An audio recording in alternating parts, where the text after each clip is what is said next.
So we're playing Metal Gear Solid 2, Sons of Liberty HD. Again, 10 minutes of it, so we've already a minute in, so I should do this very, very quickly.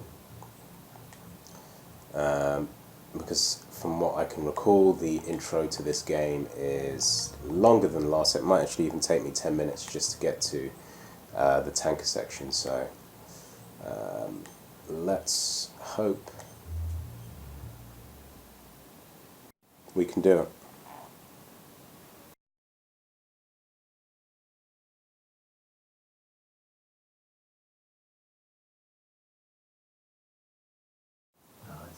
Hudson 2 years ago.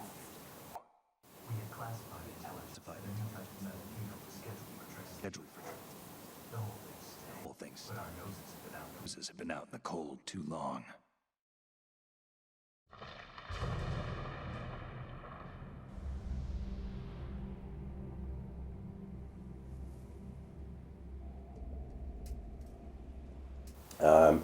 And what was interesting about this game, and for me, a lot of it was kind of spoiled before I actually got to play it, for whatever reasons, reading like magazines and stuff like that. And because I was obviously such a big fan of the original Metal Gear Solid game, you know, at that point, being a kid, you want to know as much about the game coming out as possible. So I do remember, like, I was a bit peeved that some of the bits of it were spoiled, especially about the whole Raiden situation, because I thought, you know, how great would it have been to actually not have known that you wouldn't be playing Snake for the rest of the game.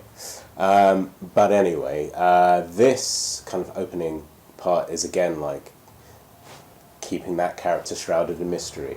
And I remember there was a documentary that came out with the special edition of the UK version of Metal Gear Solid 2. It was a making of DVD. And I remember Hideo Kojima saying how the whole point of this intro was to kind of hide the fact that it's Snake, that the player's not supposed to know exactly who this character is. They kind of think it's Snake, but you know what, it could be someone else. And obviously, we all know it's Snake. You can tell by the boots, you can tell by the bandana that we saw in a second, you can tell by the outline, the hair, etc. So it's kind of interesting because like this is, I think, one of the best intros into a game. I think it's probably one of the best intros in the Metal Gear series so far, I would argue.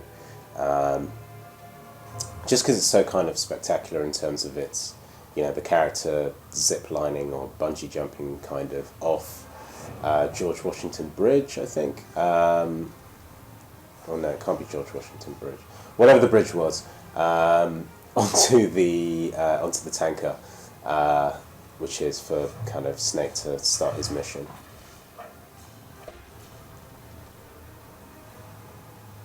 And I think this was the first game actually. There you go, where Harry Gregson Williams scored. I think it might have been his first video game soundtrack that he did. Obviously, he did like things like Enemy of the State, and he does most of now the Call of Duty games and any type of epic action game he does the soundtrack for. But I think I remember from that same documentary, and I should stick it up online someday, Hideo Kojima said that what he did to get Harry Gregson to do the soundtrack for the game was he sent like a compilation of all of Harry Gregson's kind of musical scores, and then he kind of arranged them, I think, to go with, I don't know if he did it for the original Metal Gear game or if he did it for kind of bits of what would then become Metal Gear Solid 2. But he sent that to him, and then, you know, he said, you know, obviously he's a big fan of him, he'd want him to do the soundtrack for this game. So I think it's, you know, we have to really thank Hideo Kojima for introducing his scores to like the amount of video games we have now. Again, there's the titles with the character. In terms of minutes in, we're already 5 minutes in, so luckily we can quite easily skip through these games, through these cutscenes. And interesting in terms of the titles and the names of the voice actors. In the original Metal Gear game, I remember also hearing that, and I think I heard this on the Metal Gear or the Kojima podcast like 5 years ago. And they said that the original voice actors like David Hayter and I've forgotten the lady who plays Meryl and stuff. I've forgotten the Christopher Randolph. Is that the guy who plays Otacon? I think that's right. I think he was being interviewed, and they were saying that back then they didn't know that the game was going to be a success. And also, when you're a voice actor, you have like a pseudonym, and so that's why if you look in the original Metal Gear titles, some of the names were different in terms of the voice actors. Like Jimmy Flinders is I've forgotten his name already. The guy who also played Leonardo in the Turtles. The 1990s, original 1990s Turtles. And he was also in Akira. Cam Clark, that's it, Cam Clark. So his name is like Jimmy Flinders, and then all these other people's names were different in the original game.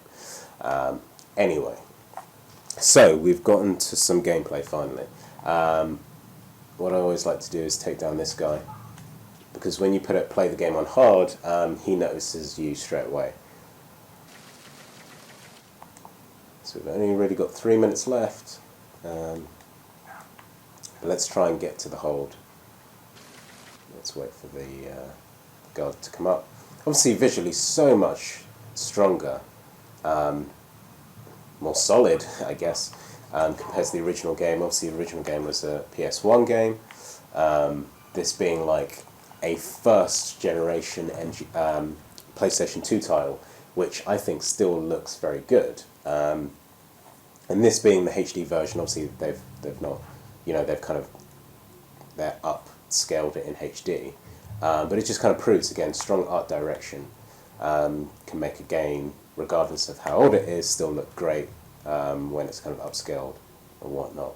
I mean, you look at Wind Waker HD, look how amazing that game looks. Anyway, I'm rattling on. So obviously this game also introduced the ability to kind of use tranquilizers, so you could actually play through the game and not kill people, get rid of people non-violently.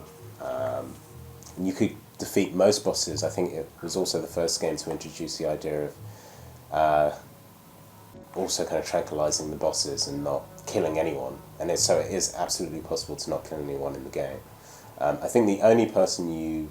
Oh, no, because even with that guy, Solidus, I mean, you use the blade, but you can use the non-sharp edge of the blade or something. 2 minutes left. You see cameras. Again, didn't really get to see them because I died in the original game.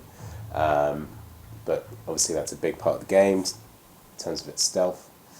This was the first game to introduce the clearing and the far more detailed and stronger AI in terms of like the enemies now have like walkie-talkies, they'll call in for backup, etc. So we didn't time that right. It's alright, he's down. Ooh, 1 minute to go.